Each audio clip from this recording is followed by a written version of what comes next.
Y mirá, claramente nosotros decimos que encima nuestro sector es suntuario de suntuarios. ¿Por qué? Porque una cartera de cuero, un cinturón, una billetera, son cosas que la gente va prescindiendo. Por ahí lo que sucede es que además hay sectores como el textil, el calzado, el nuestro, en los cuales todos los golpes entraron desde el primer día. ¿Sí? Vamos a suponer, a la gente del pan, a los panaderos, he hablado por relaciones de cámaras, no tuvieron un problema con, vamos a hacer risueños, con el pan importado. A nosotros nos afectaron las importaciones. El primer año, el primer año cae el consumo, la fabricación nacional, un 20%, todo lo que es manufacturas del cuero y afines. ¿Por qué? Porque si bien en el 2017 hubo un poco de rebote, pero ¿por qué sigue cayendo 20% el primer año, 10% el segundo y este año 35%? Porque el primer año, si bien no había caído tanto el consumo, empezó a caer y me fue comiendo con la suba de importaciones. Yo en este momento tengo, después de 3 años, casi un 95% más de unidades importadas que en el 2015 en un mercado interno que se redujo en un total casi a la mitad. Digo, en este nivel de locura estamos. Y súmale las tarifas, que cómo afectaron a la industria, y súmale por supuesto la caída del consumo, las tasas de interés al 72%. Es imposible producir con una tasa de interés al 72%, pero por diferentes razones. Por un lado, para la estructura productiva, hoy te llega a tener que cambiar un cheque, le vendés a un cliente del interior, tomate más días, pero comprame algo. Y llega el cheque y lo tenés que reventar en el banco. Ya no se cambian los cheques. Se van y se revientan en el banco. ¿Por qué? 60.000 pesos el otro día tenía que pagar salario. Necesitaba plata. Bueno, de 60.000 pesos me pagó el banco 47.000. Se perdió la rentabilidad. Esto le pasa a todos los empresarios pymes hoy de todos los sectores. Bueno, puntualmente en nuestro rubro nos pegaron todos los golpes del primer día. ¿Qué me preguntó vos? No, hay una Sí. cuestión que me interesa. Buenas noches. Primero, ¿de qué depende de esta cuestión netamente económica, los diferentes precios que podemos encontrar de un mismo producto? ¿Cuántas, viste que los jeans, por ejemplo, son 2 o 3 ginerías que hay en el país y dependiendo después la marca que los vende, es el costo, el precio que tiene? ¿Con el cuero pasa lo mismo? ¿Hay tan poquitos, tan pocos que fabrican? ¿Cómo se reparte eso? ¿Por qué varía tanto un precio de alguna cartera carísima, por ejemplo? Tropea, podríamos decir la marca, y después hay otras que son de la misma calidad, pero mucho más baratas. A ver, vos sabés que la pregunta que haces es compleja. Y es compleja porque se puede encarar desde diferentes lugares. Te podemos al gym. Pero en el caso nuestro, las manufacturas del cuero, nosotros teníamos 450 fábricas, de las cuales ya perdimos 130 fábricas en estos 3 años. Y vos tenés el concepto de marca. El cuero, si hablas de cuero puntualmente, porque también hay carteras en símil cuero, esas directamente, el símil cuero, el producto importado de estos años, las mató.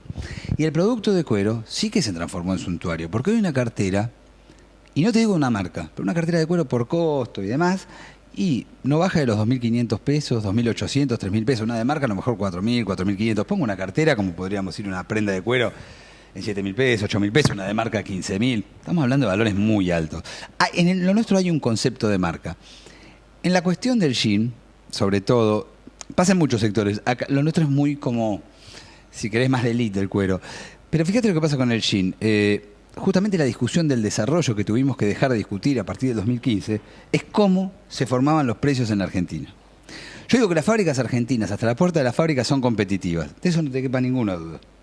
Primero, hay que sacar ese mito de que todos los jeans en la Argentina valen 2.000 pesos. Mentira, porque hay montones de jeans que valen 600, 700, 800 y hay un concepto de marca que sucede en todos los rubros. Pero además, vos tenés que tener en cuenta qué sucede, que a lo mejor de una fábrica un jean de elaboración salen 200 pesos, 250, 300 y vamos a uno que llegue a 1.500. ¿Qué sucede en el medio? Tasa de interés al 72, costos de logística. Mira, los costos de logística representan en muchos sectores casi entre un 20 y un 24% del valor final de un producto. Y el gobierno nos dice, Argentina tiene un grave problema de logística, pero el gobierno habla en abstracto, porque los precios de los combustibles y los precios de los peajes que hacen al costo de logística lo regula el gobierno. Entonces, vos tenés un problema en la logística, en los alquileres que se pagan. Un comerciante al que yo le vendo un producto, lo tiene que marcar a más del doble. ¿Por qué? Porque se están pagando 100.000, 80.000, 120.000 pesos de alquiler en los centros comerciales. Es una locura absoluta lo que sucede en toda la cadena de valor. ¿Cuál era la discusión del desarrollo que nos teníamos que dar? Es cómo trabajábamos en la concentración de los insumos básicos, hilado en el textil, cuero en el nuestro, cómo trabajábamos los costos de logística. cómo era la etapa de la comercialización que se llevaba esa renta. Entonces, ¿qué sucedió? Ahora con un mercado interno, ¿cómo está? Sucede lo que sucede, pero era una discusión para dar la que vos planteás, ¿eh? Justamente, y en virtud de este diagnóstico que lo hemos charlado a lo largo del magazine durante todo el año, que es sombrío, digo, un mercado interno totalmente detonado, gente sin capacidad, ni hablar de ahorro, ¿sí? Sino de consumo básico, que por ahí tenían un peso para llevar el pibe al cine una vez por mes, hoy lo tienen que destinar al pago de las tarifas, al pago del transporte público de pasajeros, que ha aumentado de manera exponencial. Digo, el diagnóstico de la situación que estamos es evidente. ¿Y para adelante? ¿Qué se vislumbra, digamos, desde las cámaras de lo que va a pasar en el 2019, por lo menos en el primer semestre? Dos cosas. La primera es que si vos me pedís qué medida industrialista le pedirías a un gobierno que no es industrialista por naturaleza. ¿Qué economía financiera? Paren un año de aumentarle las cosas a la gente. El transporte, las tarifas, la prepaga, el colegio. Paren de aumentar un año y vas a ver cómo reactivamos un poquito el mercado y sostenemos algunas fábricas. ¿Qué vemos a futuro? Y mirá, claramente no lo digo yo. El gobierno está diciendo que se vienen 6, 7 meses de recesión. Salimos del G20, en la cual muchos lo pueden ver como algo lejano, como algo, una foto con presidente. No, señora, nosotros el G20 claramente nos dejó una política de Estado determinada que venía en ese rumbo y lo acaba de confirmar el presidente, cuando dice que viene más apertura comercial, más integración al mundo, estos discursos maravillosos de le dicen ellos, la integración inteligente en el mundo, la inserción inteligente en el mundo. Si la inserción inteligente en el mundo es vender más productos agropecuarios, tenemos que cerrar las fábricas. Y esta no es una decisión empresaria, esto es siempre una decisión política. Porque ¿sabes una cosa? Producir, fabricar, generar empleo, tener industrias, no es una decisión solamente empresaria.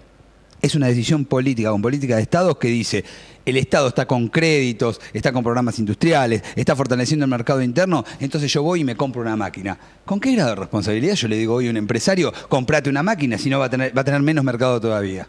Bueno, es lo que pasó. La semana pasada estuvimos en la empresa Marolio, que estaba abriendo una fábrica en General Rodríguez. Estuvimos con uno de los responsables, Juan Fera, y nos contaba que justamente él apostaba a mayor cantidad de gente empleada, pero también apostaba al consumo interno. Y evidentemente lo que va a lograr Marolio va a ser bajar justamente los costos de producción, digamos, porque ahora lo tenía terciarizado. Pero son pocos los que se arriesgan, porque tenés que tener una espalda financiera para sostener una cuestión acá. Cuando vos tenés instrumentos financieros que te pagan 30, 40 puntos de rentabilidad, ¿qué lo vas a meter en una empresa? Mira, en el caso de Víctor conozco, sé quién es, y es un tipo que apuesta y lo respeto por eso, sobre todo en estos tiempos. Está en un lugar y en un espacio en el cual, voy a ser bastante gráfico, la gente todavía, segundas, terceras, cuartas marcas, algo va a comer. Claro. ¿Sí? No estamos en el mismo lugar que los otros productos que estuvimos nombrando antes. Segundo, que es un tipo que apuesta a, aunque sea con ese mercado que le quede, invertir y demás. En lo nuestro es un poquito más complicada esa situación. Porque la realidad es que si la política de Estado te dice, si te queda una moneda, ponela que te pagan el 50% del plazo fijo. O comprate dólares o comprate bonos. Escuchame, este es un país que se transformó. Acá hablamos de botes, LELIC, LEVAX, LETES. Dejamos de hablar de producción y trabajo. Estamos hablando de un idioma que nadie tiene que ver con la producción y el trabajo. Entonces el problema es grave porque las políticas claramente no apuntan a la producción y el trabajo, no hay una sola medida que se tome en pos de la producción y el trabajo, y encima te incentivan desde lo financiero. Entonces, como vos decís, si a alguien le queda una moneda, ¿va a comprar una máquina? En todos los demás sectores, digo, ¿o la va a poner a trabajar? Bueno, está bien. Muchos apostarán a eso, esa es la apuesta del gobierno, nos quedamos con un mercado interno cada vez más chico y con un conflicto social latente, porque nada contiene más socialmente que en las pymes o las cooperativas. Si nosotros no entendemos eso, no entendemos políticamente qué sucede. Porque cuando después estallan los lugares del conurbano, tiene que ver con lo que vino pasando en el medio y con los puestos de trabajo que perdimos y con la fábrica de Chivilcoy que perdió los 700 empleados que tenía en Paquetá, ¿sí? Hoy leí una nota en la cual dejan de circular en ese municipio 13 millones al mes, 156 millones al año que dejan de circular en el municipio de Chivilcoy por el cierre de esa fábrica. Esto es lo que sucede cuando se cierra una fábrica, ¿no? Que fue lo que justamente algunos sectores, sobre todo los de derecha, no entendían con la asignación universal. Digo, la asignación universal por hijo, lo que terminó fortaleciendo fueron los mercados internos locales. Digo, porque iban a comprar al almacén de la esquina, digamos que el almacén de la esquina tuvo que incorporar después el POSNE para poder cobrarle, pero digo, esa masa de dinero es lo que termina, y en un municipio como Chivilcoy, que tiene tan pocos habitantes, te destroza el municipio. Bueno, y ahí tenés otro tema que es esa disputa de sentido común, ideológica, el trabajo que estamos haciendo con muchos empresarios pymes. El otro día hicimos una movida muy grande al Congreso, llevamos como 1000 pymes al Congreso. Hay una disputa hacia adentro del empresariado, una disputa de sentido común, digo, ¿no? Porque claramente la tarea nuestra es hablar con el empresario y entender y transformar a ese empresario en un sujeto político que entienda que ese tipo de medidas que vos nombrás, lo que justamente hacen es sostener sus fábricas. ¿Está claro? O sea, cuando a vos te fortalecen el mercado interno, tenés la posibilidad de sostener la fábrica. Tan simple como eso. Entonces, claro que tenemos un problema de identificación. Es imposible que un empresario pyme con una empresa de 10 personas se identifique con Ratazzi. Claro. A ver, es una locura. Y por ahí lo hicimos mal nosotros en no transformar antes al empresario pyme en un sujeto político capaz de discutir las políticas productivas en la nación, en la provincia y en los municipios. Bueno, es el desafío que tenemos ahora. Aprendimos, dolió mucho, ¿eh? Dolieron 107.000 despidos del sector industrial y 9.500 pymes cerradas. Entonces digo, el desafío que tenemos de acá para adelante es más político empresario que gremial empresario. Una movida totalmente diferente, ¿no? El hecho de poder movilizarse todos juntos los empresarios. Yo creo que es algo que la sociedad en general estamos acostumbrados a otro tipo de movilizaciones y nos tomó por sorpresa esto que estaba pasando. Sí, yo creo que lo que sucedió es que se visibilizó este trabajo. Hace 3 años que venimos trabajando con los sindicatos, entendiendo en esta alianza que se da entre la producción y el trabajo. A ver, hay una sola cosa que ningún candidato de ningún partido político puede volver a negociar, que es la producción y el trabajo. Para que esto no suceda, tenés que trabajar sobre un programa en el cual el que saque los pies del plato se tiene que ir. Y en esto es fundamental lo que hagan las cámaras pyme y lo que hagan los sindicatos, por ese trabajo conjunto que te digo. Pero nosotros venimos con todo este tema trabajando tratados de libre comercio, ir al Congreso a eso, la ley de compra nacional, las leyes de emergencia pymes, que vamos territorio por territorio apoyando a los empresarios para que los distritos tomen esta emergencia pyme y la declaren. O sea, agotaron todo las un laburo instancias que se viene haciendo y por ahí esto fue más visible, pero yo lo que rescato como positivo, si querés, en estos 3 años, es este nuevo rol de muchos empresarios que entienden que la producción, el trabajo, la redistribución del ingreso, las fábricas abiertas, se defienden desde la política. Sí, porque uno comprende la visión que tiene los sectores que hoy manejan la economía mirando el norte, mirando Estados Unidos. Una economía que es la más proteccionista del mundo. Digamos. A ver, yo me recuerdo el comienzo del gobierno de Mauricio Macri, que festejaban la venta de los limones tucumanos a Estados Unidos, cuando mientras tanto te cerraban el mercado del biodiesel. Y la verdad que terminamos siendo satélites de las economías centrales. Escúchame, estamos negociando Unión Europea, Mercosur, queriendo entrar a toda costa. Las peleas que tuvimos en el Congreso por esto. ¿Por qué? Porque ahí sí es una disputa y ahí quiero ver a toda la oposición cómo va a jugar. Porque acá es donde se ve qué es lo que van a defender. El Tratado de Libre Comercio nos plantea rebajar aranceles industriales. ¿Qué quiere decir? Un producto que viene de afuera, un jean, lo que sea, tiene que pagar un determinado impuesto, un determinado derecho para ingresar a la Argentina, que venga de Europa. Nos plantea el gobierno rebajar los derechos a la mitad, o sea, empezar a destruir la industria para vender 29.000 toneladas más de carne.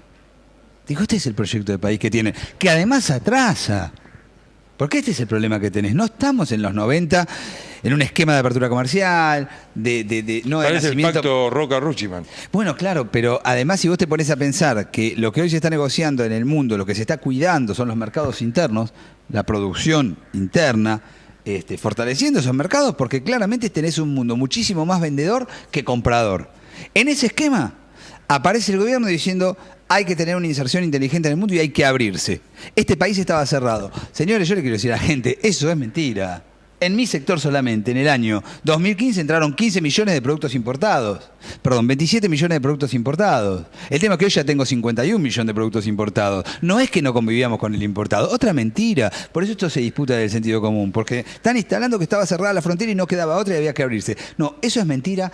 Atrasa, como atrasa la decisión que plantea el gobierno de sacarle los derechos al cuero crudo. ¿Saben qué es eso? Básicamente decir, bueno, se terminó el tema de los cueros y la manufactura, le bajamos los derechos que hoy pagan, vamos a suponer, un 10% para que el cuero de la vaca se le pone sal.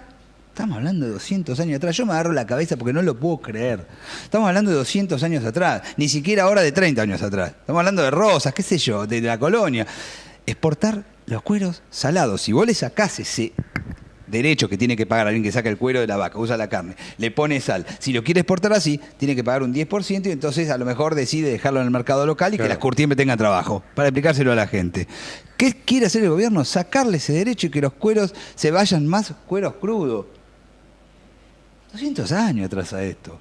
Por eso te digo que además el contexto, yo creo que el gobierno no está entendiendo el contexto que hay en el mundo o directamente piensa resignarnos a un país para su proyecto Australia, 20 millones de habitantes.